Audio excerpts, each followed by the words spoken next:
All right, back with another one, and I want y'all to let me know in the comments who do y'all think is what. Let's get right into it. Let's react to this and let's see. I have not seen this video yet. Somebody sent it to me, so I'm going to react to it, and I want to even pick. So y'all let me know in the comments. I'm a pastor. I'm a pastor. I'm a pastor. I'm a pastor. I'm a pastor. I'm a pastor. I'm a pastor.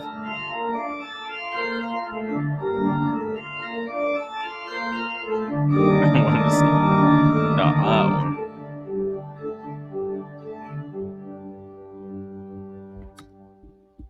So, what about an introduction to start things off? My name is Jay. I'm an Episcopal priest. I'm Don, pastor, non-denominational. Dominic, Lutheran pastor. Paul, youth pastor, SPC. Paul wore a whole suit, and I was like, oh, maybe he's overcompensating. Like, I don't know what a pastor would wear on a Saturday. Maybe it's this suit. So I'm Zach, former Calvary Chapel pastor, and now fully I think Don. Whoa! Yes.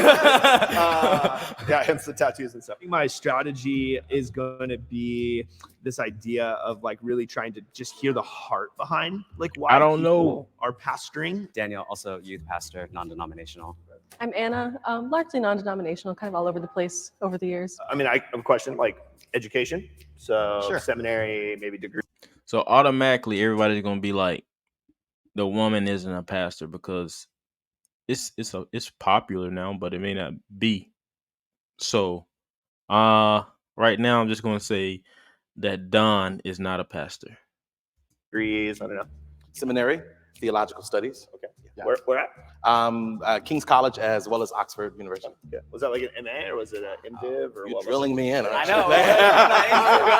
Absolutely drilling you in, dude. Right, Your you turn. gotta Your get turn. my turn. Your turn. Yeah, Yeah, man. so Give it to him. So I'm in an MA program at Western Seminary currently. I went to Calvary Chapel Bible Come College. on, dude. Yeah. And then did the Veritas program, so degree in theology with a focus in biblical studies. Oh, sweet. Actually, not really a formal institution, but I grew up in such a rural area. There was just nothing for so far. So almost more like an apprenticeship kind of context. Tiny town with tinier towns around it. So we all would kind of come to the same Lutheran church primarily when I was studying. What kind of Lutheran church? Again, such a small area that just Lutheran. There's so few people to. Anna is not a pastor. Generic brand. Yes, generic run-of-the-mill Gotcha. Lutherans. Like that. Immediately, I thought, well, if she's a Lutheran pastor, she would definitely say which denomination she would be. Sorry, What town did you grow up in? Upper Michigan, actually, very small area. What town? Near Marquette. It's kind of one of the big cities around there, but Gotcha. it's the one that someone would know. Anna spoke in very general terms. I don't even think she knew the city that she came from, but she knew the city that was next to the city she came from. And at that point, I was done. You mentioned that you didn't grow up in the church. Right. More of Anna that. is not a for you? pastor. Sure. Okay, totally. So I've been there all my life, was baptized at 7 years old. I don't think I really became a believer until I was 30, to be perfectly honest. I did it because I was brought up, and this is what you're supposed to do. You do what they do and what they say, and you believe, blah, blah, blah, blah. So, yeah, and then I got kicked out.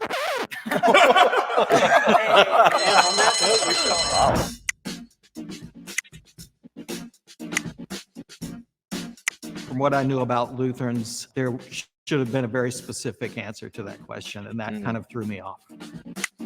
Yeah, I think Anna too. Y'all let me know in the comments who y'all thought. ANNA. Done. Of course, the woman's not. Check your bias. Bye. Being the only woman in the group today was a little tricky. Obviously, not being able to always edge my way into the conversation was not able to present it in the way that I would have liked and that I thought would have been more effective. I walked in and I was so happy. Okay, so I see even though she got voted off, she's still not considered. Oh, I guess they're not telling us who is the pastor or who isn't. So I guess they're just going to vote people off, and we're going to see at the end, I guess, if the votings were true or not. But let's see. Happy that there was a female pastor because they're the only types of people that are as rare as gay pastors like myself. It's very much still new where we're gay pastor. We ain't here for that. Let's enjoy the show. Seeing queer pastors and queer worship leaders and queer Christians. Tell me, you got kicked out for why? I got kicked out. Well, I got kicked out because I was in the church, and as I grew older in the church, I began to ask questions that to me were very obvious. What was one of those questions? Is baptism essential for salvation? You know, communion, you know, some of those, you know, battleground questions that oftentimes separate, you know, faith and denominations. Yeah. I pastored high school kids for years, and I never had any of them asking me that question. I want to know what everybody's ministry responsibilities are and what you're currently teaching through. Yeah, so I'm an assistant teaching pastor, and so we're replanting, revitalizing. So I'm an elder and a teaching pastor. I serve at a small Korean church in La Mirada, California, and I take care of the youth ministry. So I'm kind of semi-retired. I also don't have a congregation, although I work with one. It's a little Episcopal church in San Clemente. I also have a weird job that I'm chaplain to a governmental agency. He's not a pastor. Jay answered a question about being retired, but he never indicated what he was retired from. And after years of being in ministry or serving, I thought there would have been a culmination of his life experiences. And now he's doing a part-time assistant thing. And I thought, okay, so we've slipped into some unknown factors about yourself, Jay. I don't pastor Right. a church. I pastor pastors. So I work for a denomination, and I preach at different congregations every week. I'm not in the pulpit right now. So are they telling on themselves? Like, he said he pastors pastors, so I guess he's considered a pastor's pastor. So he's pastoring. But the guy in the blue shirt, I don't think he's a pastor. But I am teaching in small groups, conversations. There's a lot of dogmatic positions that are just generalized for Christendom. So I have a question. This feels like a game show, but it's cool though. Y'all let me know in the comments what y'all think it is. I mean, when was the last time you were in a hospital room with somebody, and what comfort did you give them in a time that was critical? I hate this question. I think that someone who is in pastoral ministry, it's more. He got him with that one. That's good. That's a good question to ask to see if somebody's a pastor for real. That's good. More than just preaching and teaching. I felt a question that would get at that about how somebody gives the comfort and the peace of the presence of God would really indicate whether or not they were a pastor and they were involved in that type of ministry. Last time I was in the hospital was not too long ago. It was I'd actually become almost a medical proxy for a family friend's mother. She was elderly and just kind of going through, and it was very, very tender for me. But the comfort that I gave was in knowing that her family was nearby, and knowing that beyond this moment, when she stepped out of time into eternity, she would be in the place she longed to be. I've only had to do it once, and it was very recent, and I hated it with every fiber of my being because it was for somebody that like I loved, and it was a lot of waiting and quiet and like very, very soft prayers and just kind of being there. And I'm shaking. I hated it. The thing that I thought I spotted was that he was just trying too hard. The way that he was answering the questions was. Yeah, I said at the beginning, I thought Don was not a pastor, and the guy in the blue shirt, he's probably not a pastor. So I feel like it's gonna be out of Don. It's gonna be out of Don, Anna, and the guy in the blue shirt, whatever his name is very old school. Do y'all know Jesus? Sorry. Sorry, dude. I see what's happening. First the woman, then the black man, the gay is next. I see what's happening. What the devil? Me? I question everybody else left up there. Do they know Jesus? I know him. If you think the mole is But still are you in the a box pastor? and you want to continue playing the game, please raise your hand. So let's start with the question of what does atheism mean to you? I talk to my kids a lot about agnosticism, more than I talk about atheism, just because of the oversimplification of like, as an atheist, I don't believe in God. Well, it's like, well, what is God? He's not a pastor. Back to like what Augustine the Hippo said, right? Like all hearts are restless until they find rest in God. An atheist is not. I ain't gonna lie, I'm judging. I'm judging. The gay pastor that says he's gay, I don't know if he's a pastor, but he said he talks to his children more about atheism. He said he talks to his children more about agnosticism. I don't know how to say that. Y'all help me. But he said he talks to him more about being an atheist than something else. So he ain't a pastor. You ain't talking to your children about that. the enemy. It's not just because you don't believe in the God that I love and serve. Doesn't mean you're the enemy. It means that you're restless in your heart and you're trying to search for meaning and belonging in anything other than God. I'd be curious to know if anybody on the stage that did not have a real serious questioning time. You start. Yeah, go for You it. are very quiet, and that's just a little sus to me. What was the question? You are the best What brought dressed. you out of so- that? I'm a little overdressed today. So the question was, have I ever wrestled with faith? To be honest, I wrestled more with my calling, more than my faith. My faith, once I had an experience and encounter with God out of drug addiction, that my faith was pretty solid. But with the calling, I think I wrestled countless amount of times. In high school, my parents decided to split, and that's when I really went on a frenzy with drug addiction. I struggled with crystal meth, from my junior year. I think that's what really put me to the pit of my life, the most rock bottom of my life. Paul seems like a pastor. And the only way I could go is to look up. So I have a question. How do we feel about eschatology? Well, we're a millennial. You're on millennial. Okay. Yeah, Very yeah. cool. So Okay. yeah, we are in the end times. Yeah, We were the second totally. Jesus said it was Yeah, finished. I have a lot more Yeah. openness to the on-mill position than I did. Growing up, Calvary Chapel was like hyper Oh, Yeah, and dispensational. this is a really, I'm like Hyper this is such a dispensational sensitive pre-mill, subject you for know? me because of the Because of your background. Right. Yeah. And so on-mill, that's okay, it's cool. Hey, you know, I don't expect the end time anytime soon. I sensed maybe a little bit of woundedness that he was putting forth, and wondering if maybe that was part of what he was using as a mask there.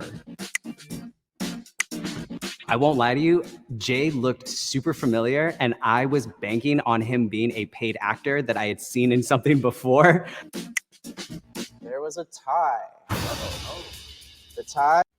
Daniel, I think Daniel is not definitely a pastor. He talks more about not being a pastor for some reason to me. I don't know. Is between Jay And Daniel. and Daniel.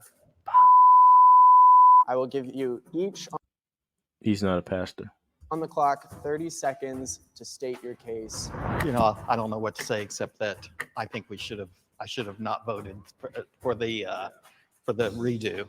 Other than that, you know, went to seminary 85 to 88, MDiv, Episcopal priest for 35 years. I thought what was going to do me in is I'm really liberal, and you guys just killed me on that. So that's basically it. I know what to say. I am a pastor. Please don't vote me out. It's as simple as that. I know that I've been ordained for a bit, and I'm in this like new congregation I'm really excited about. And the reason that I actually came was because I heard that there was some cash, and I was like, I really want to take the kids on like a cool trip, and so I really want to like split some of this cash for the kids in the youth group. So that's why I'm here, and I don't want to get voted out. Also, don't be homophobic in June. I was a youth pastor, man. Like we had budgets for that kind of stuff. Like I didn't used to use. I feel like if Daniel is atheist, he don't care about lying to these people at all. That's something that I feel like. But we'll see. My own personal money. I definitely saw the heart in Jay, and I felt like Daniel was more of a presentation. That's the truth.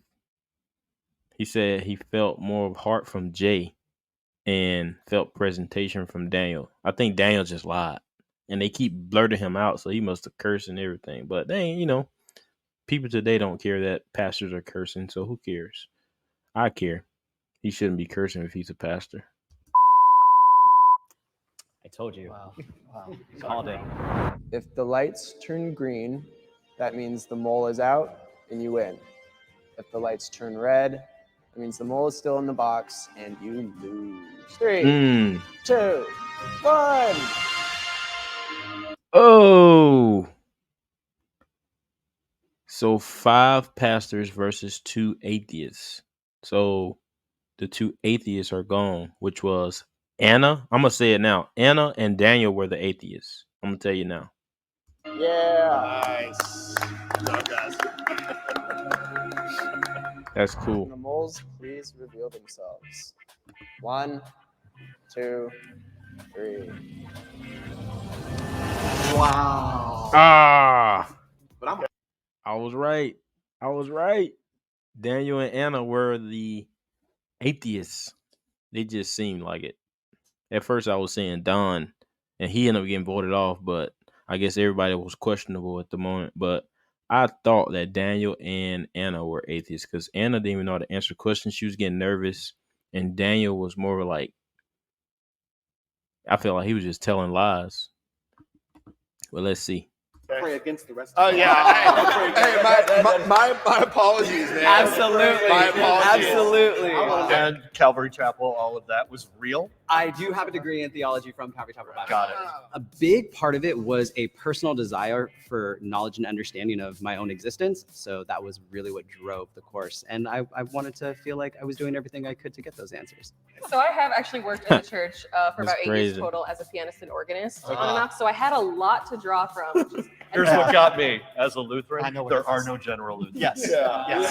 That got me. Plus, no, that really is the thing. Goes, I'm from such a loosely populated area that really is the case. Is there's so little that even brings people together. There's a lot of churches that are people who are strongly Catholic, strongly Lutheran, that will all be in the same place because like a whole town will be like a gas station, a corner store, and 10 houses. So we are very much in a turning point in the community when it comes to queer individuals in Christianity. Even though I do not subscribe to Christianity, it's great to see at least a portion of this community that has such a large history of having a negative agenda towards us as a community, opening up their eyes, admitting their wrongs, apologizing and seeking reconciliation. And I think that it can only, get better so long as they continue to move on that track. Pastors actually think a little bit more deeply about people and their condition of their soul. And I really hope that those who view this would actually seek out that type of spiritual direction as well.